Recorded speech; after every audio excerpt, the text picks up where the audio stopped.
si tu ne donnes pas la dîme. C'est très important de donner la dîme. Un chrétien qui dit qu'il fait la volonté de Dieu et qui ne donne pas la dîme ne va pas aller loin, ne va pas prospérer. C'est très important.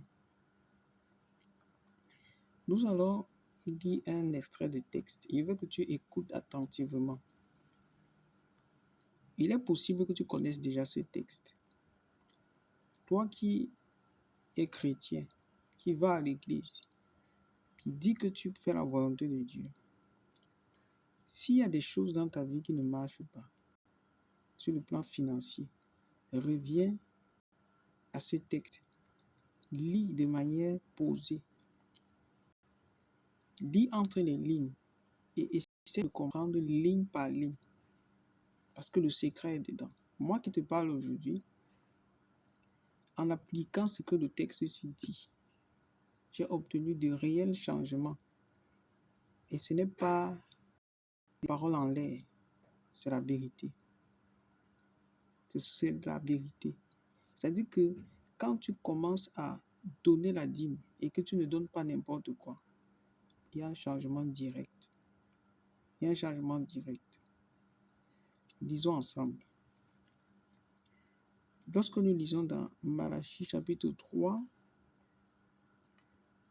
à partir du verset 8, il est écrit ceci. Un homme trompe-t-il Dieu, car vous me trompez et vous dites en quoi t'avons-nous trompé?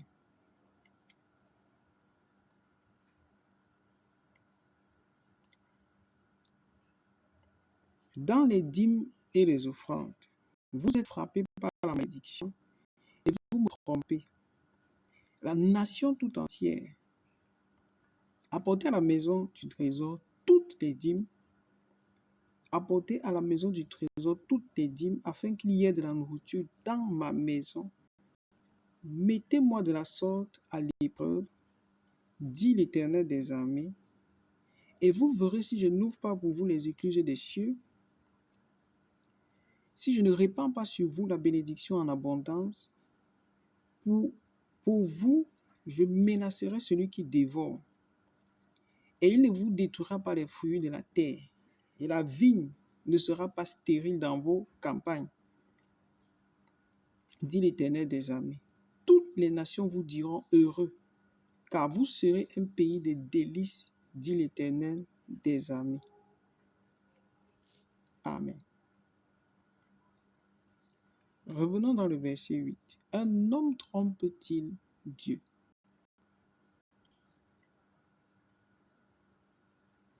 La dîme, c'est le 1/10 du revenu. Quand on dit revenu, ça veut dire que ça ne veut pas dire que tu vas donner la dîme quand tu auras beaucoup d'argent. C'est faux. C'est pas ça la dîme. C'est 1/10 de ton revenu mensuel. Tu peux élargir en disant que bon, je peux donner 1/10 de mon revenu journalier, si tu veux. Mais c'est 1/10 de ton revenu. 1/10 de ton revenu, comprenez bien, revenu. Ça veut dire que ton revenu peut être 100 francs. Ton revenu peut être 1000 francs. La dîme dans les 1000 francs, c'est 1/10. Donc, dans 1000 francs, tu dois payer 100 francs. Dans 1 million, tu dois payer 100 000. Tromper dans ce sens, c'est quoi? C'est que tu as 1000 francs. Au lieu de donner 100 francs, tu donnes moins de 100 francs. Et là, tu es en train de tromper. Et là, tu trompes.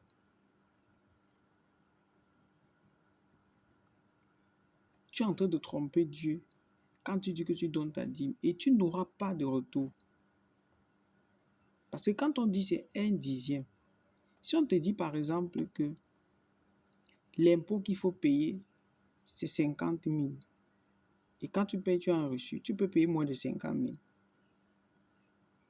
Est-ce qu'on peut accepter moins de 50 000? Est-ce que tu ne seras pas redevable à l'État si tu payes moins de 50 000? Si tu payes moins de 50 000, même si tu as un reçu, tu as une dette. Est-ce qu'on peut dire que tu t'es acquitté de ton impôt? Non. Pour que tu puisses être non redevable à la société, pour qu'on te donne la quittance de non-redevance, il faut que tu payes le montant indiqué. C'est Dieu qui te donne la vie, c'est Dieu qui te donne la richesse, c'est Dieu qui te donne la prospérité, c'est lui qui a créé tout ça. Et il a dit, 1/10, ça appartient à Dieu. Est-ce que Dieu a besoin de notre argent pour exister? Je ne crois pas. Parce que lorsqu'on lit l'Ancien Testament, la dîme, c'est pour...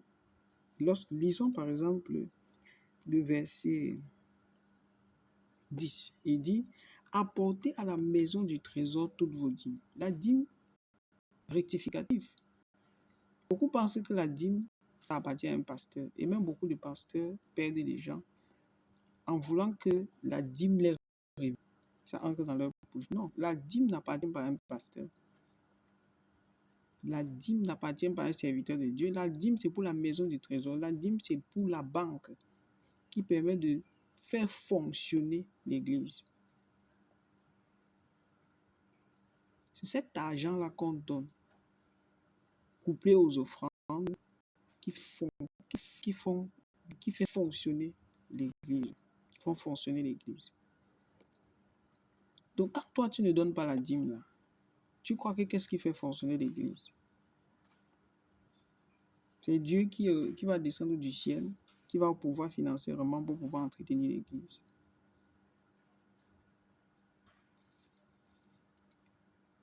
Ce sont les fidèles. Donc, tu veux dire par là que ce n'est que le pasteur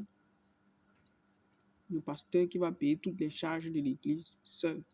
Il va se battre pour trouver des messages pour ton édification. Il va encore aller se battre financièrement pour pouvoir régler toutes les dépenses de l'église. C'est ce que tu as envie de dire.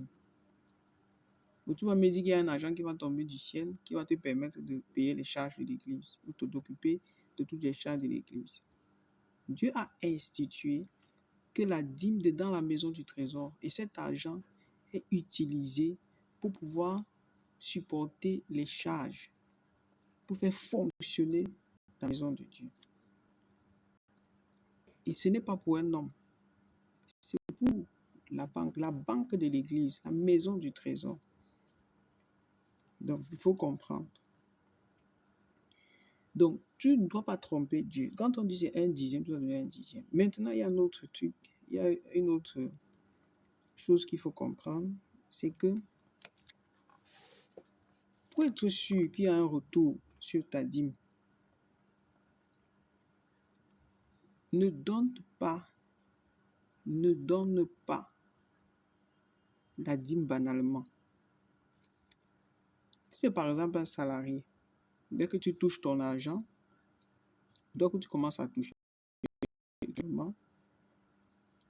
et au lieu que tu payes ta dîme, tu vas d'abord commencer à faire tes dépenses, les dépenses de la maison, dépenses de ceci, fais ceci, fais ceci. Et maintenant, en dernière position, ou alors tu vas te rappeler quand tu avais à faire toutes tes dépenses. Là, tu n'es pas en train de donner la dîme. Pourquoi? Parce que la dîme que tu donnes, c'est en honneur à ton Dieu. Or, ce Dieu-là n'est pas n'importe qui. Est-ce que tu peux aller offrir quelque chose à un président? Est-ce que tu peux te rendre? C'est-à-dire qu'en fait, quand tu donnes la dîme, c'est parce que tu attends un retour. Lorsque tu te rends chez une imminente personnalité et que tu as besoin que la personne te bénisse peut-être financièrement ou sur quelque chose de précis, tu viens avec un présent pour obtenir audience, pour pouvoir obtenir grâce auprès de la personne. Et tu ne viens pas avec n'importe quoi. Tu ne viens pas avec n'importe quoi parce que tu honores la personne vers qui tu t'en vas. Lorsque tu vas vers Dieu, Dieu n'est pas n'importe qui, c'est un roi. Et quand on va vers un roi, on n'entre pas là-bas n'importe comment. Lorsqu'on va vers un président, on n'entre pas là-bas n'importe comment. Lorsque tu vas sur une personnalité distinguée, tu ne vas pas là-bas n'importe comment. Tu dois respecter la personne à qui tu donnes. Très important. Donc, ta dîme, c'est l'honneur que tu donnes à Dieu. Tu le considères. Ça prouve que tu le considères. Ça prouve que tu connais qu'il existe. Ça prouve que tu le respectes. C'est ça la dîme. C'est pour ça que tu dois donner les prémices. Il dit, nous devons donner les prémices à Dieu. Les prémices du revenu. C'est-à-dire que la première partie là, c'est ça qui lui revient. C'est-à-dire que même si tu as les billets de banque, tu choisis les billets de banque qui correspondent, c'est-à-dire qui ont de la valeur à tes yeux. C'est ce qui a de la valeur à tes yeux que tu le donnes. Caïn et Abel ont donné des offrandes à Dieu, mais Abel a donné les premiers-nés. Il a donné les premiers-nés. Il a donné ce qui avait de la valeur. Or, Caïn a seulement ramassé les fruits en désordre et il est venu donner. Donc, rien n'est dit dans ce texte de l'histoire de Caïn et Abel que Caïn a distingué quelque chose lorsqu'il venait donner. Il n'a pas fait de distinction. Il a ramassé les fruits un peu en désordre. Il est vrai qu'il a donné, mais il a ramassé en désordre pour venir donner, comme si Dieu était banal. Une personne comme tous les autres. Dieu n'est pas comme toi et moi. C'est quelqu'un qu'il faut respecter, qu'il faut honorer, qu'il faut adorer. Donc, tu ne vas pas venir devant lui comme si tu venais devant n'importe qui. Est-ce que tu me comprends? Donc, Abel, lui, il est venu avec ce qui avait de la valeur, les premiers-nés. Nous allons voir plus tard dans la Bible, dans l'histoire d'Israël, et Moïse qui fait sortir le peuple d'Israël, où Dieu ordonne à Moïse et dit à Israël de l'offrir les premiers-nés pour la Pâque. Et il dit, tout premier-né m'appartient. Au moment où il voulait tuer les premiers-nés en Égypte, où le destructeur devait passer. Il a dit, tout premier-né m'appartient. Et même dans l'institution des lois, il a dit à Moïse, tout premier-né m'appartient. Tant des animaux que des hommes. Donc vous voyez donc que Abel a obéi à cette loi bien avant que la loi n'existe. Parce que on doit donner à Dieu ce qui a de la valeur. C'est la preuve qu'on le respecte. C'est la preuve qu'on l'adore. C'est la preuve qu'il est important à nos yeux. C'est la preuve qu'il n'est pas n'importe qui pour nous. Tu ne peux pas mépriser Dieu et espérer que tu auras quelque chose de lui, même si tu as donné quelque chose. Ne donne pas ce qui n'a pas de la valeur à Dieu. Tu n'auras pas de retour. Au contraire, tu vas récolter que du mépris. Parce que si tu le méprises, n'espère pas que tu vas recevoir quelque chose en retour. Lorsque nous lisons, il dit verset 10, apportez à la maison du trésor toutes les dîmes afin qu'il y ait de la nourriture dans ma maison. Mettez-moi de la sorte à l'épreuve. C'est ça.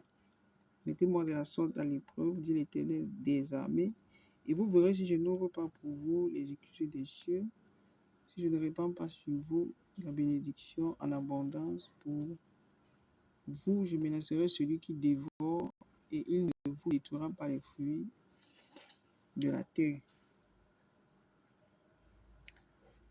Donc, il dit quoi? Mets-moi de la sorte à l'épreuve. Donc, teste-moi. Donne ta dîme. Et tu verras si je ne vais pas réagir. Il dit, pour toi, il menacera celui qui dévore. Tu vas avoir des provisions, mais tu vas te rendre compte que c'est comme si ça te glisse entre les doigts. Pourtant, tu as des entrées, mais ça te glisse entre les doigts. Ça veut dire qu'il y a un dévoreur qui arrache ce que tu gagnes. Lorsque tu donnes ta dîme, tu protèges ce que tu gagnes, premièrement, et tu es béni dans tes activités. Il dit qu'il va faire de toi un pays de délices. Plus tu donnes la dîme, plus tu deviens prospère. Plus tu donnes, plus tu deviens prospère. Je prie que Dieu t'accorde la grâce de comprendre ça. Que Dieu t'accorde la grâce de comprendre ce que c'est que la dîme et d'obéir. Et quand tu vas obéir, toi-même, tu vas venir témoigner. Tu es béni au nom de Jésus. Que Dieu te bénisse et qu'il t'accorde cette grâce de donner la dîme, de pratiquer la loi de la dîme et des offrandes et de donner ce qui a de la valeur à lui. Que Dieu te bénisse. Amen.